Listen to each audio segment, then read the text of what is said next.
The physical impact of the tsunami is still clear to see, but as reconstruction efforts proceed, there is growing concern over the mental scars the tsunami has left behind. More than 430,000 people forced into emergency shelters, homes destroyed, communities cut off.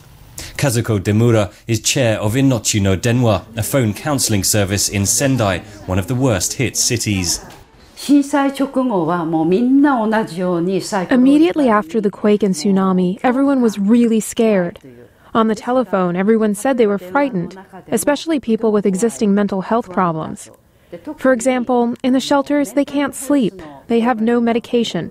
So their mental health is getting worse and worse. Fallout from the nuclear plant in Fukushima prompted a Japanese farmer to hang himself. Local media say a government worker killed himself in April, as did a father who had lost his daughter. There are fears the trickle could become a torrent. Japan already has the highest suicide rate in the world, at more than 30,000 deaths per year for the last 13 years. Several months since the tsunami, the mental effects are still great, says Kazuko Demura. People are beyond the sadness. They feel guilty about surviving. People gradually calm down, but they often have flashbacks, and the tsunami becomes a trauma for them. Then they start to worry about the future. There are still remarkable examples of the Japanese stoicism that has drawn so much admiration. Ryuichi Suzuki's home on the shoreline near Sendai was washed away without a trace. After spending 2 months living in shelters, Suzuki and his wife are now living in a prefabricated house in the city. There is no point in thinking about the things I lost. I had better forget about it all and think about the future.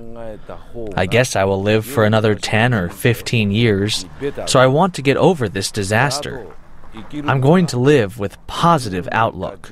I'll do my best. Suzuki says he's happy with his temporary new home. It has a roof and walls, he says, and even a high-tech electric toilet. My first hope is that the Japanese government will compensate me well for my losses, for my house. My second hope? Let me see.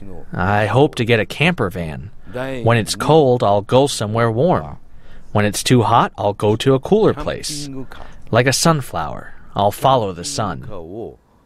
Across this region, advertisements on buildings, buses and taxis implore the Japanese people to gambaro, or rise up and meet the challenge. But counsellors at Inochi no Denwa say that mentally many of the survivors are still struggling to deal with the events of March 11 that changed their lives forever. Henry Ridgewell for VOA News, Sendai, Japan.